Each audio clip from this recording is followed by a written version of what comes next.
This is back roads of Illinois server to farmers and ranchers in central Illinois and the Midwest. I am Cesar Delgado.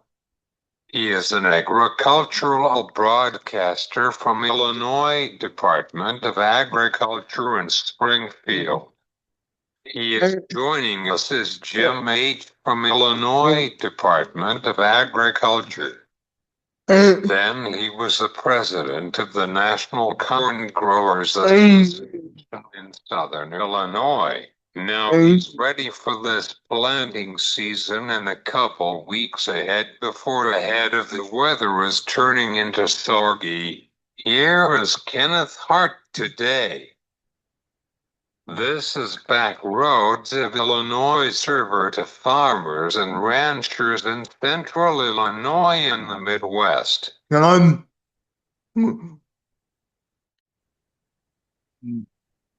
He was the president of the National Corn Growers Association in Southern Illinois. Now he's ready for this planting season in a couple weeks ahead before the head of the weather is turning into soggy.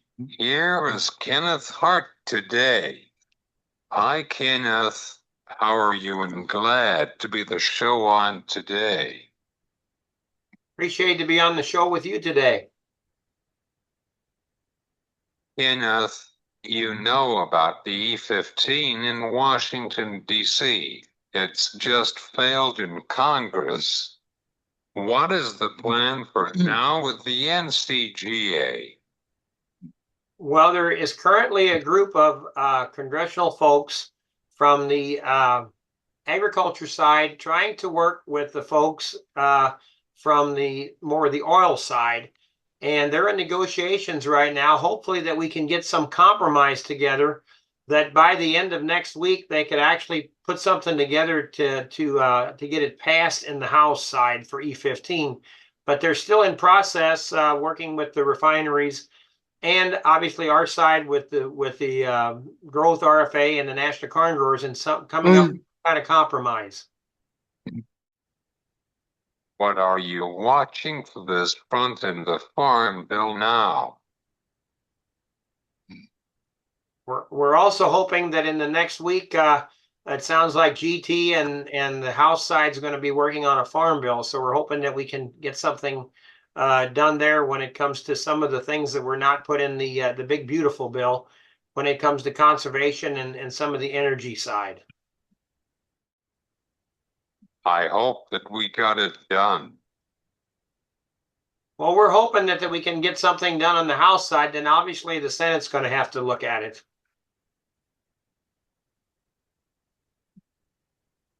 How was your term as the president of the NCGA from Southern Illinois? Its primary focus on wheat and forest like in Carbondale and St. Louis area. Could you tell our audience about your presidency? Well, we were definitely very busy last year coming in with the Trump administration. Some of the things that we were very strong working on is working for new markets. Obviously, we were working on E-15. Hopefully we could have got it passed last year, but we did not. That's where we're still working on it this year. Some of the things we did work on and accomplish, we were very happy that we had the final results with Mexico, that we won that trade dispute with them with USMCA, and they are now buying white corn and food grade corn from us besides the regular yellow corn. We're excited that happened, and actually right now Mexico is buying more corn than they ever have. It's really helped our market there. We did get the Trump's big beautiful bill passed, which did have doubling of MAP and FMD funding in it, which is great for working on exports with our groups like the U.S. Grains Council, the Meat Export Federation, and the poultry groups overseas. So we were happy with that.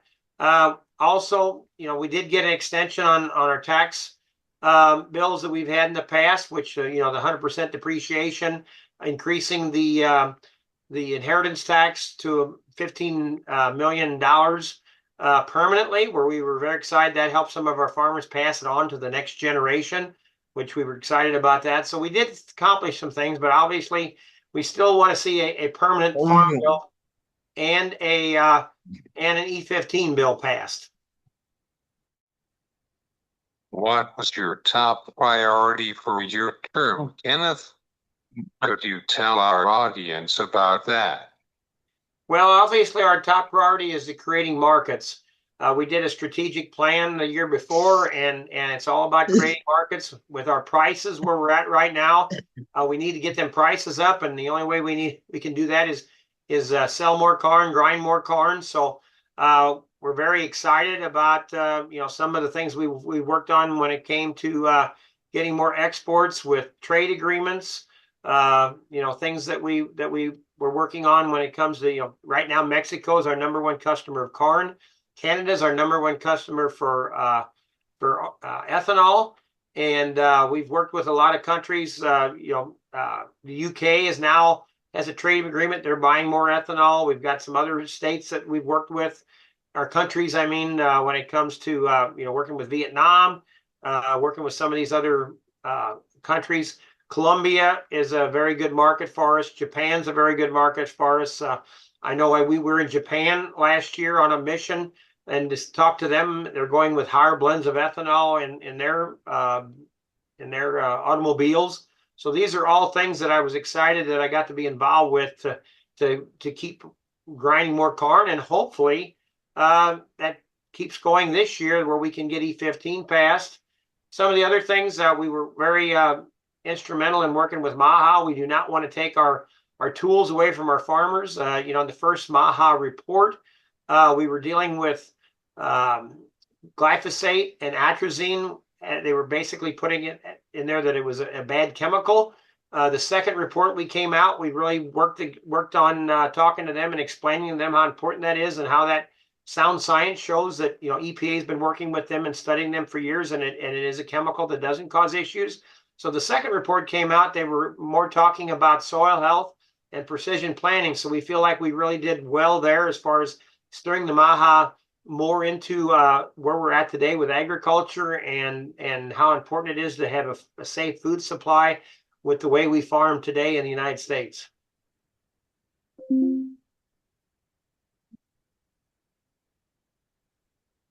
Good to hear your final thoughts about the corn yield on the January report.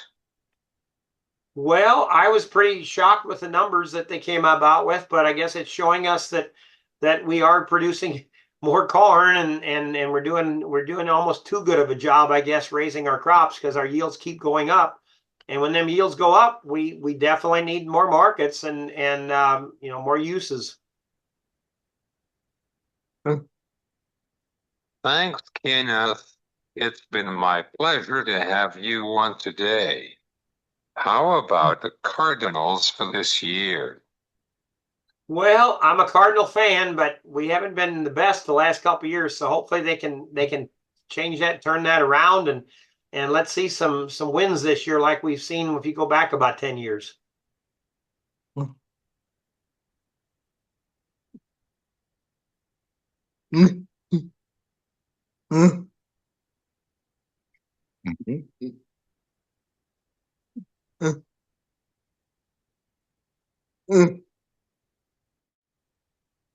I'm sorry, I am a Cubs fan. Well, you're in pretty well Northern Illinois, correct? Yes. So you've got to be a Chicago fan then, where I'm down here by St. Louis. So we've got to support the Cardinals, and they've done very well over the years. It's just that they're kind of in a slump right now. Thanks again. Well, thank you. Always enjoy being on with you. This is Kenneth Hart from Southern Illinois with the NCGA on back roads of Illinois.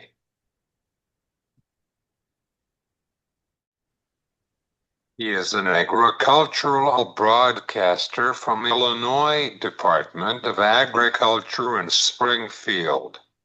He is joining us as Jim H. from Illinois Department of Agriculture. Hi, Jim. How are you? And welcome to the show on today. Well, thank you, Caesar. I'm very good. I appreciate you taking the time and uh, having a short conversation about Illinois agriculture. Look forward to speaking with you this morning.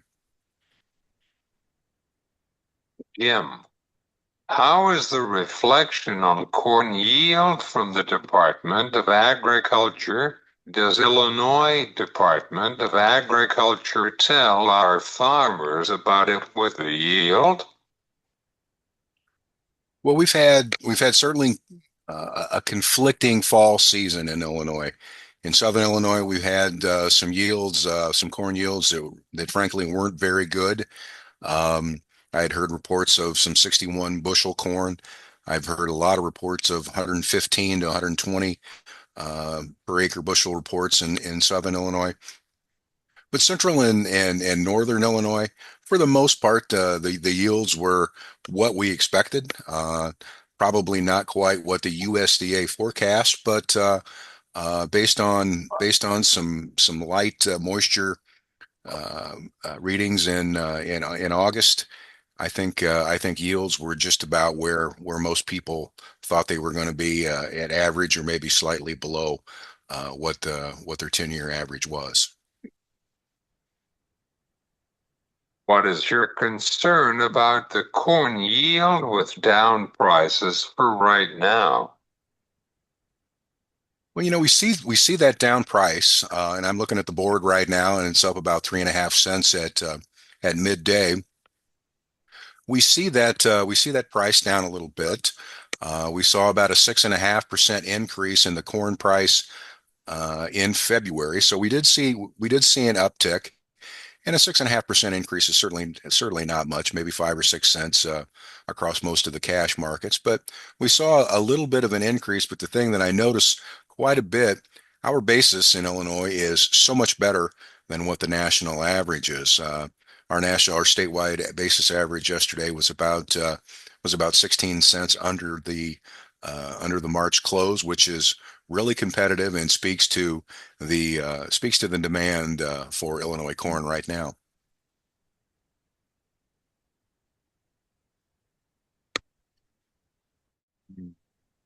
It's the cycle in the farming world, right? We see it before. Yeah, Caesar, that's been something that a lot of folks have talked about. In fact, I had a conversation. I was at a cattle sale yesterday and had a conversation about how the secular tides have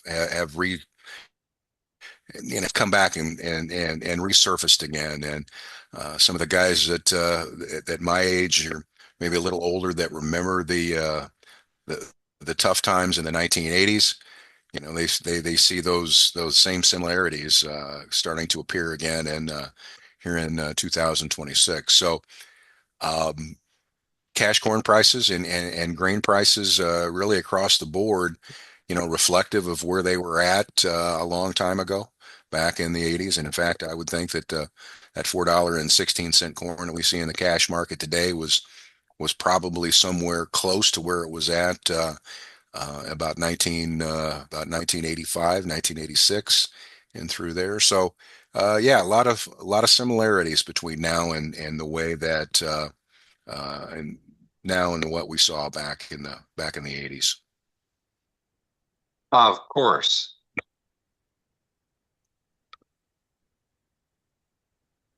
Could you tell our audience that what's latest in the pasture with some rain in western Illinois? Well, what we see is we see cattle prices, especially in the feeder cattle market, starting to price up, and that's always an indicator that folks are getting ready to put calves back on grass. I was through Western Illinois yesterday. Um, pastures need some water, and in fact, northwest of Canton yesterday, about 3 inches of snow. When I walked into the barn, when I walked out last night at 5:30. 5:30, the snow had melted and it was still dusty. I mean, there was not even a tire track in the lot. So incredibly dry in most areas, not necessarily just in Western Illinois, but from about Route 16 north on east and west sides of the state, north to about I-80. We're in a serious drought scenario. What is the cash cattle side in the Macon markets? Yesterday, we saw in a feeder cattle sale, we saw 400 to 600 pound medium and large number one feeder steers at about $20 a hundredweight as compared to 2 weeks ago. And 2 weeks ago, they added about $20 a hundred as compared to what they were being sold at prior to that. So incredibly high. Yesterday's numbers were some of the highest I have seen this year. Feeder steers 400 to 600 pounds are bringing 480 to 553. Heifers same weights, 400 to 600 pounds. Number one animals bringing 406 to 526. So incredibly strong market in the feeder cattle game. And the slaughter cattle game last week, we broke $2.50 a pound for slaughter cattle in some markets, and that's a price that we haven't seen since July of last year. So ahead of the game going into 2026, and we'll probably see that slaughter cattle market get above 250 and maybe even push 255, 256 in a month or two. How about the hogs markets, Jim, really quick? Always like talking about our sow markets. We at the department we sample sows every day. We take a look at 1,000 to 1,500 sows being sold across Illinois, and happy to report that they were up $3 yesterday. They're trading at 58 for light sows, $70 for heavy sows, and that price has increased steadily over the last month. We've got Easter right around the corner. We've got the summer grilling season. Packers are looking to put stock in the freezer. So sow market is high, and the butcher market staying relatively steady at about 45 to 55.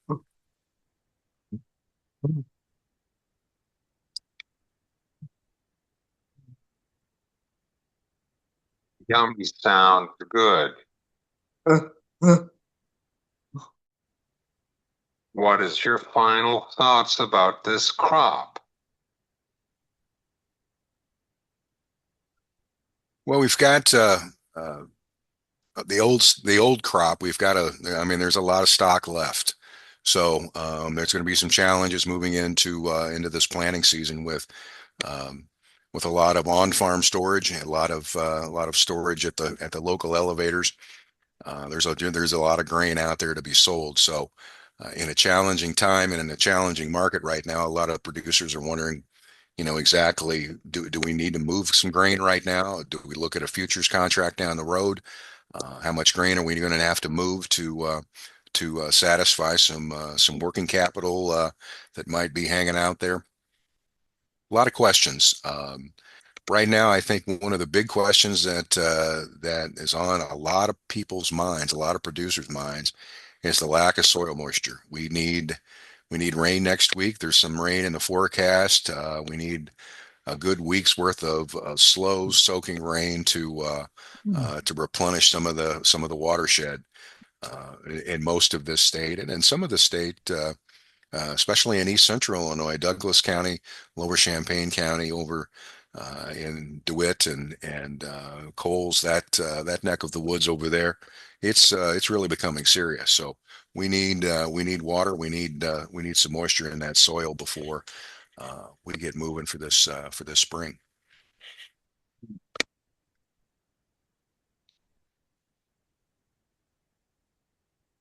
Thanks, Jim. It's been my pleasure to meet you on today. Caesar, I want to thank you. It's been my pleasure being on with you today. I appreciate the time and look forward to doing it again. This is Jim H. from Illinois Department of Agriculture on back roads of Illinois.